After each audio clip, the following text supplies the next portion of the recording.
Olá, alunos! Hoje eu gostaria de conversar com vocês sobre a relação entre literatura e medicina e sobre o projeto de laboratório de leitura da disciplina Desenvolvimento Pessoal e Profissional na UFPE. Eu queria começar definindo para vocês o que é literatura, o que não é uma tarefa fácil, porque os próprios teóricos da literatura não têm um consenso sobre o que é um texto literário.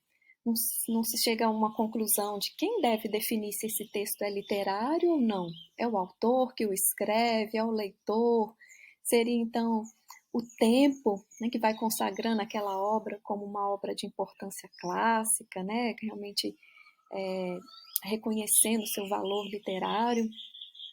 Eu vou trazer aqui uma definição bem ampla e simples do crítico Antônio Cândido no seu texto Direito à Literatura.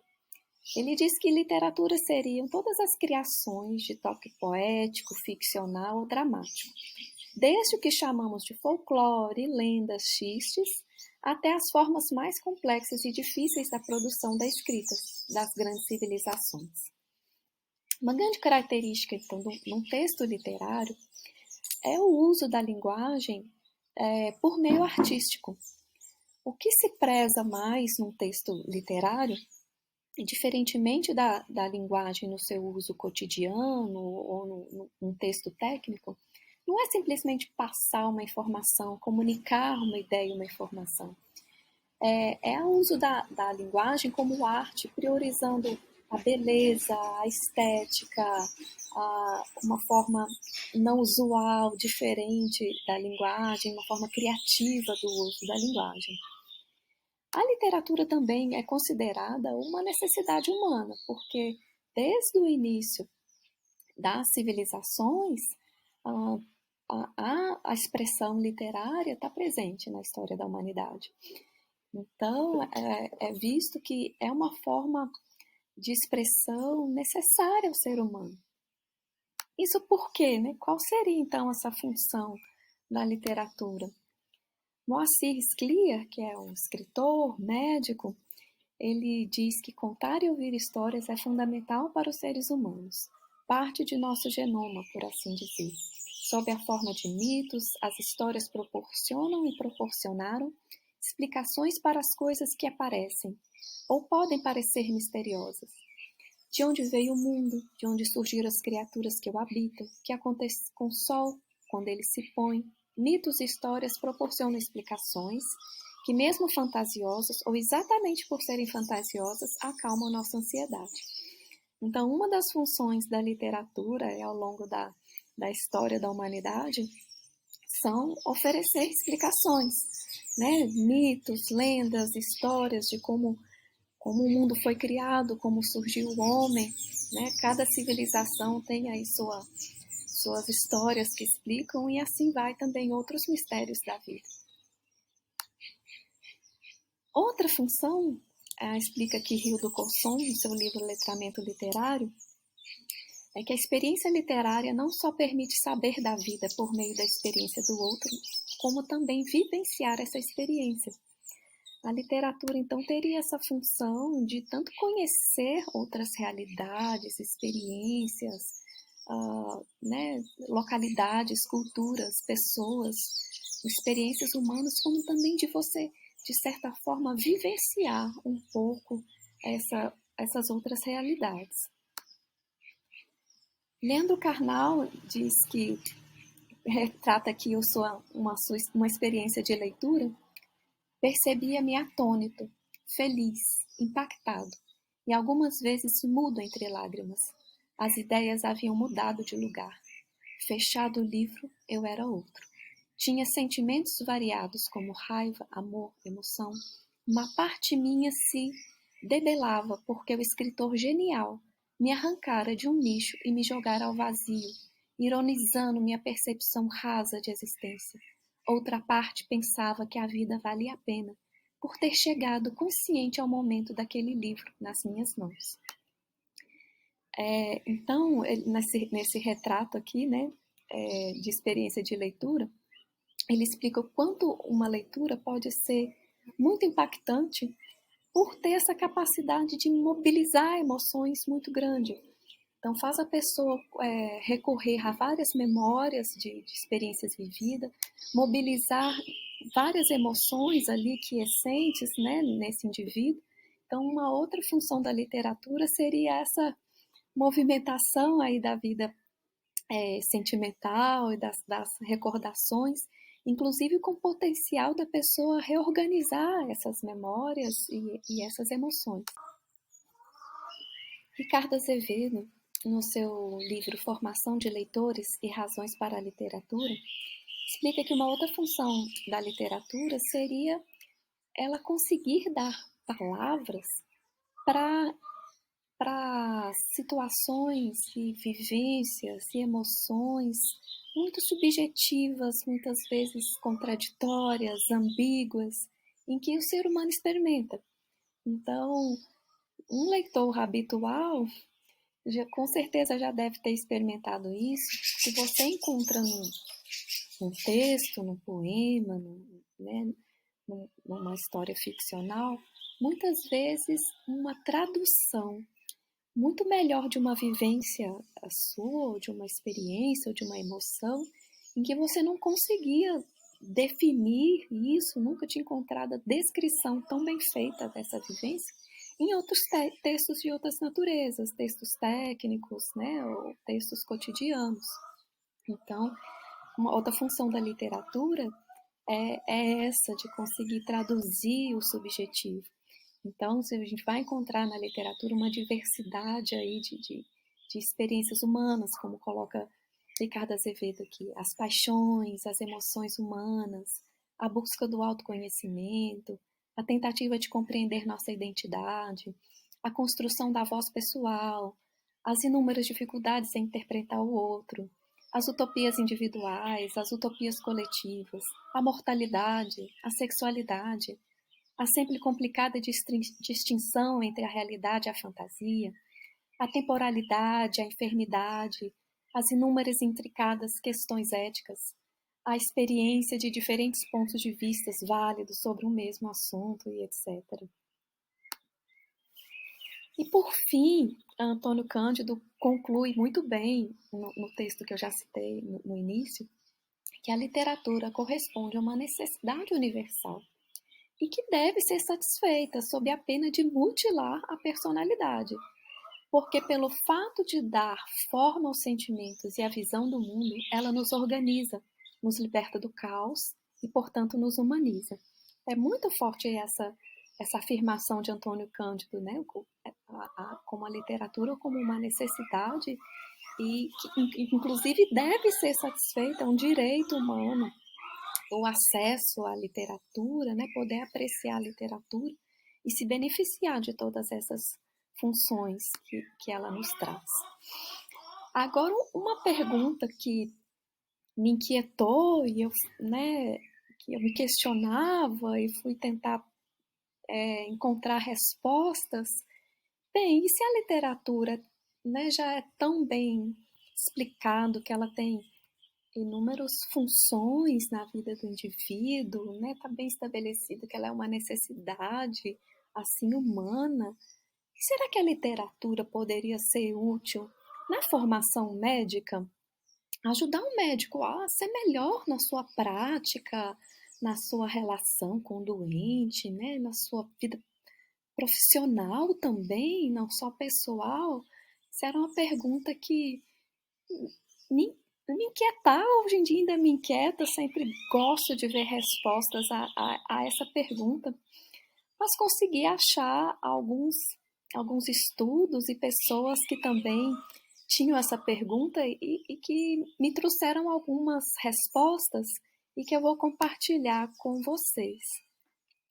Então, me parece que sim, que a literatura tem utilidade e poderia ser muito útil na formação do médico. Primeiro motivo seria o treino da empatia e da teoria da mente.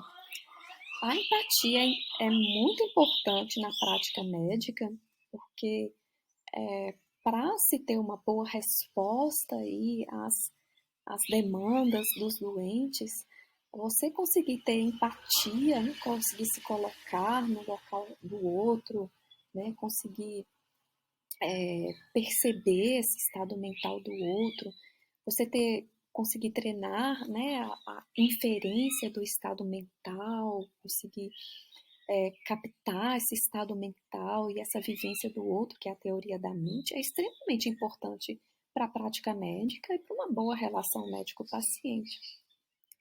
E a literatura tem se mostrado com um recurso interessante para treinamento de empatia e teoria da mente.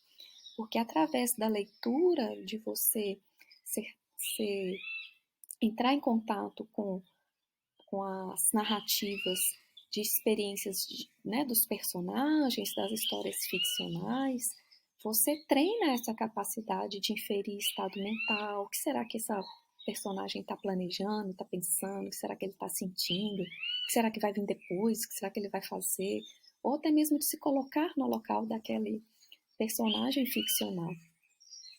Então, aqui os autores colocam que ser transportado pela história é estar atento, com sua emoção e cognição submersos, situação que a ficção provoca muito melhor do que um texto informativo. O segundo aspecto da utilização da literatura na formação médica seria a competência narrativa. A gente entende que a narrativa do doente, quando ele chega para narrar os seus sinais, sintomas, história do seu adoecimento, essa narrativa ela não vem como uma descrição do quadro clínico descrito no livro. Ela vem como uma história de vida. Então a pessoa vai colocando como é que esse adoecimento começou, aquele sintoma começou, mas ali também tem suas próprias crenças, por que ele acha que aquilo começou, como que aquilo impactou na vida dele, né? Quais são as suas preocupações dali para frente, suas inquietações. Então, as histórias de adoecimento são histórias de vida, são narrativas. E quando se escuta uma narrativa, a gente não faz isso de uma forma passiva. Toda escuta de uma narrativa existe, ao mesmo tempo, a metabolização dessa história. Você compara com experiências que você já escutou, que você viveu, com as coisas que você sabe sobre aquele assunto.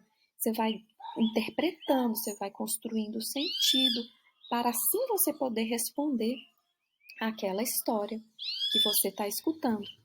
Então, da mesma forma que se processa, né, essa escuta do médico, da narrativa, do adoecimento do indivíduo, se processa também essa competência narrativa do leitor.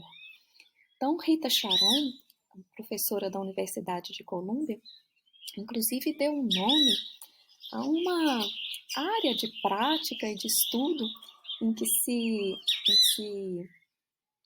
exercita essas competências narrativas do leitor na prática médica, que ela chamou de medicina narrativa.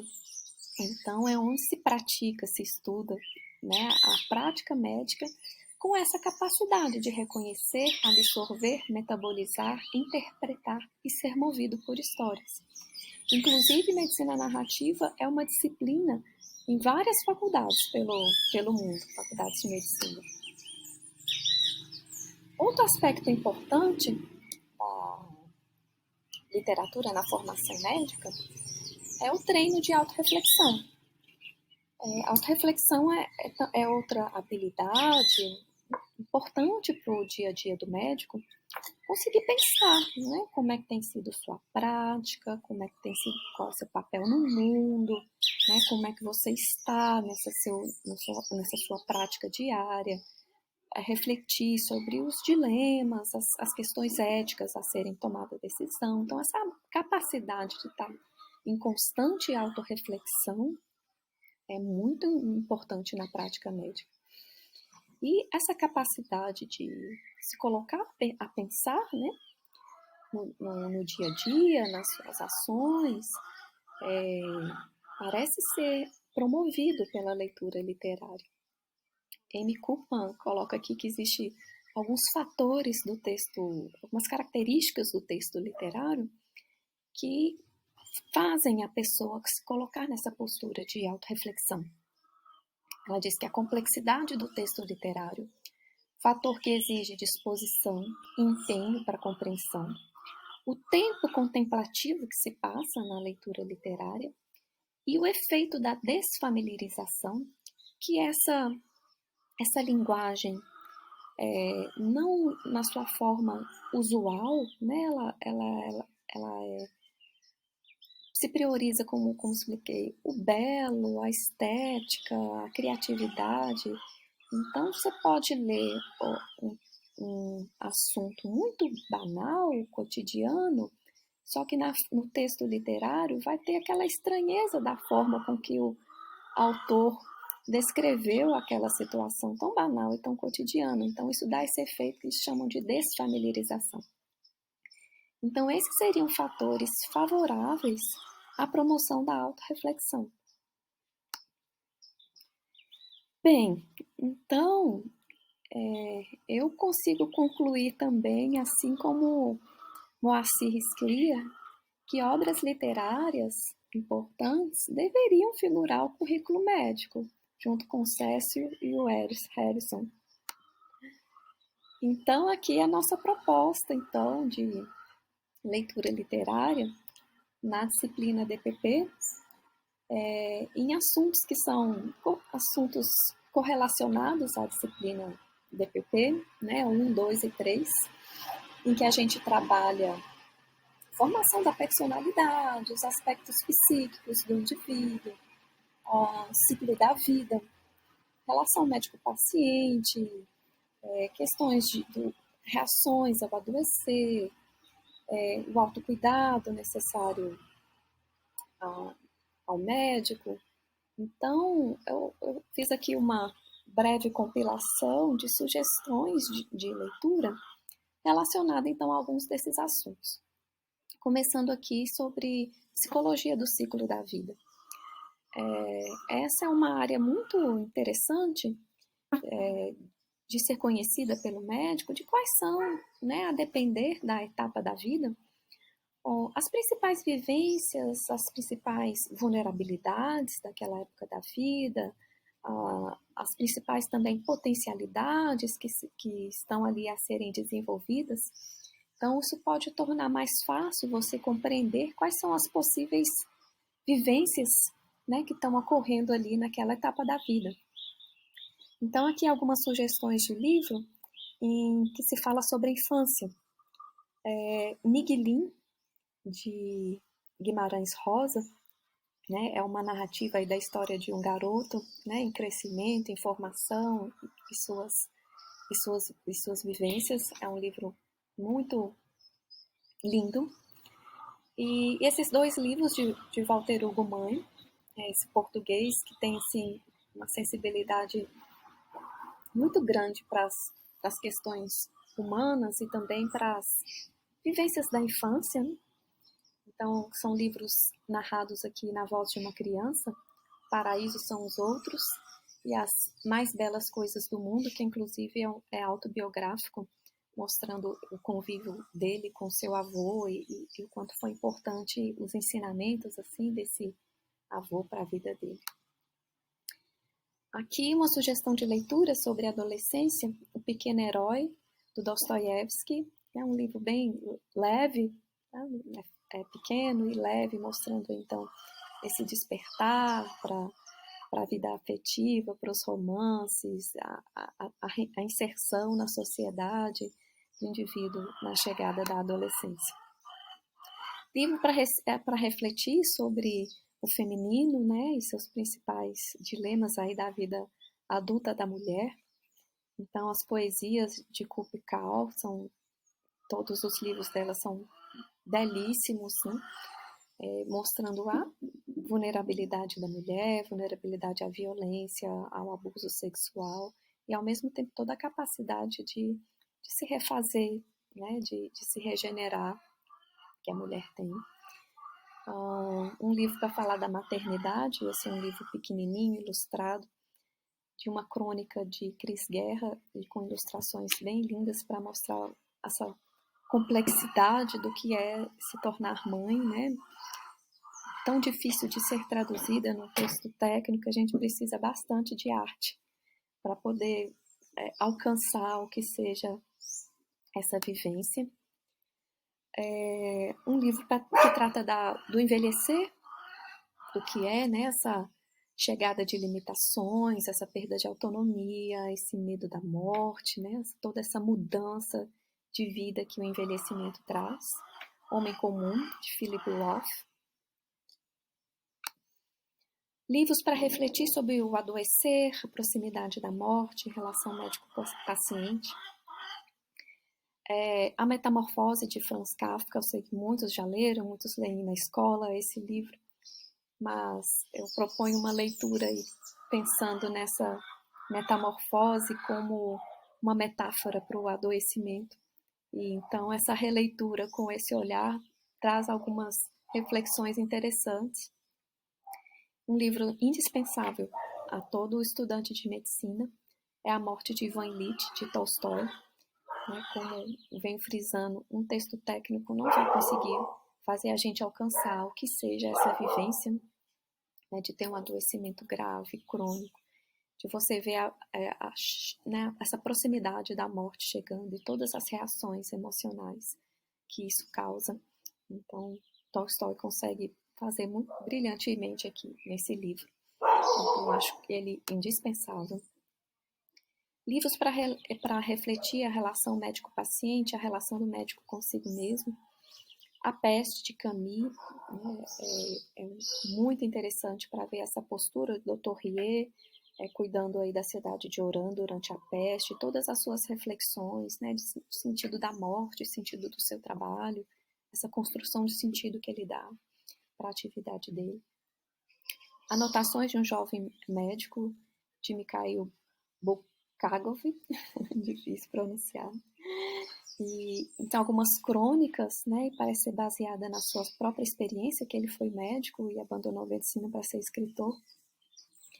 Muito lindas as crônicas, que mostram assim, um jovem médico indo trabalhar numa cidade de interior na Rússia, e toda a sua fragilidade, né, o seu medo ali, né, de estar fazendo realmente o bem a esses pacientes, todos os conflitos e os medos e a vulnerabilidade desse médico. Anton Chekhov também, outro escritor russo, médico também, mas Anton Chekhov manteve a medicina e a escrita literária durante toda a vida. Ele tem alguns contos também belíssimos sobre que tem personagens médicos e sempre mostrando muito essa fragilidade do médico, né, e a possibilidade do adoecimento médico, o cansaço, né, trazido pela profissão. Então, traz algumas coisas interessantes para a gente refletir. Então, essa é a minha contribuição a vocês, esse é o meu convite para colocar a literatura como um recurso útil à formação de vocês, estudantes de medicina, convidando vocês a participarem do laboratório de leitura da disciplina DPP 1, 2 ou 3, e em que a gente possa partilhar essas leituras, aproveitar essas leituras, conseguir aí crescer com elas, é meu convite. Boas leituras a todos.